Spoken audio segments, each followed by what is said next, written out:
It list திரை விமர்சனம். சரத்குமார், விஜய் கனிஷ்கா, சமுத்திரகனி, கௌதம் வாசுதேவ் மேனன், ஸ்மிருதி வெங்கட், ஐஸ்வர்யா தத்தா, சித்தாரா, அபி நக்ஷத்ரா, அனுபமா குமார், ராமச்சந்திர ராஜு மற்றும் பலர் நடிப்புல சூரிய கதிர் காக்கலர் மற்றும் கே கார்த்திகேயன் இயக்கத்துல சி சத்யா இசையில வெளிவந்திருக்கும் படம் தான் இட் லிஸ்ட்.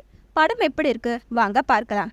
சிறு உயிருக்கு கூட தீங்கு விளைவிக்க கூடாது என்பதால் சைவ உணவை மட்டுமே சாப்பிட வேண்டும் என்ற கொள்கை கொண்ட ஹீரோ விஜய் கனிஷ்கா தனது அம்மா சித்தாரா, தங்கை ஆகியோருடன் வாழ்ந்து வருகிறார்.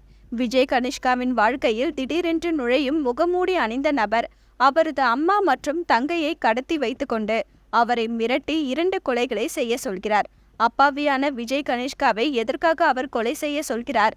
முகமூடி மனிதரிடம் சிக்கிக்கொண்ட அம்மா தங்கையை விஜய் கனிஷ்கா எப்படி மீட்கிறார்? அந்த முகமூடி மனிதர் யார் என்பதை காவல்துறை அதிகாரி சரத்குமார் கண்டுபிடித்தாரா ஆகிய கேள்விகளுக்கான விடைகள்தான் இட் லிஸ்ட் படத்தின் கதை. ஹீரோவாக அறிமுகமாகியிருக்கும் விஜய் கனிஷ்கா முதல் படத்திலேயே அழுத்தமான கதாபாத்திரம் மட்டுமின்றி நடிப்பில் வேறுபாட்டை காண்பிக்கும் வேடத்தை கச்சிதமாக கையாண்டிருக்கிறார். அப்பாவியான அவர் தனது அம்மா தங்கையை காப்பாற்றுவதற்காக வில்லன்களிடம் மோதும் காட்சிகளிலும் சரி, காவல்துறை மற்றும் முகமூடி மனிதர் இடையே சிக்கிக்கொண்டு தவிக்கும் காட்சிகளிலும் சரி, நேர்த்தியான நடிப்பு மூலம் முழு படத்தையும் தாங்கி பிடித்திருக்கிறார். காவல்துறை அதிகாரியாக நடித்திருக்கும் சரத்குமார் படம் முழுவதும் வந்தாலும் முதல் பாதியில் பெரிய வேலை ஏதுமின்றி பயணிக்கிறார். அதே சமயம் 2ஆம் பாதியில் தனக்கான ஆக்ஷன் காட்சிகளோடு முகமூடி மனிதர் யார் என்பதை கண்டுபிடிப்பதன் மூலம் ரசிகர்கள் மனதிலும் இடம் பிடித்து விடுகிறார். விஜய் கனிஷ்காவுக்கு அப்பாவாக நடித்திருக்கும் சமுத்திரகனிக்கு சிறிய வேடம் என்றாலும் வழக்கம் போல் நல்ல விஷயங்களை பேசும் நல்ல மனம் கொண்ட வேடத்தில் நடித்திருக்கிறார்.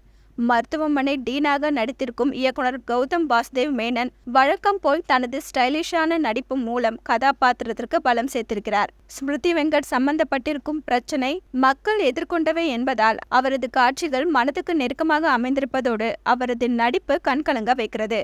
ஹீரோவின் அம்மாவாக நடித்திருக்கும் சித்தாரா, தங்கையாக நடித்திருக்கும் அபி நக்ஷத்ரா, ஐஸ்வர்யா தத்தா, அனுபமா குமார், ராமச்சந்திரன் ஆகியோர் அளவான நடிப்பு மூலம் படத்திற்கு பலம் சேர்த்திருக்கிறார்கள். பாலசரவணன் மற்றும் ரெடின் கிங்ஸ்லி குறைவான காட்சிகள் வந்தாலும் அதில் ரசிகர்களை சிரிக்க வைத்து விடுகிறார்கள்.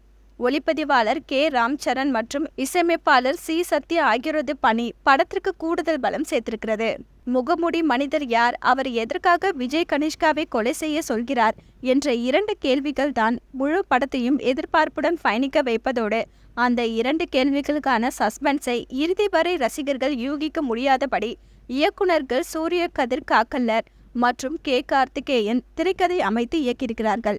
வில்லன் ராமச்சந்திரன் உடனான விஜய் கனிஷ்காவின் மோதல், கௌதம் வாசுதேவ் மேனன் கதாபாத்திரத்தின் என்ட்ரி ஆகியவை படத்தை ரசிக்க வைப்பதோடு நடப்பவை குறித்து முகமூடி மனிதர் கொடுக்கும் விளக்கம் சமூகத்திற்கும் மக்களுக்கும் நெருக்கமாக இருப்பதால் ரசிகர்களால் கதையுடன் ஒன்றி பயணிக்க முடிகிறது. மொத்தத்துல இந்த ஹிட் லிஸ்ட் நிச்சயம் ஹிட் படங்களின் பட்டியலில் இடம் பிடிக்கும்.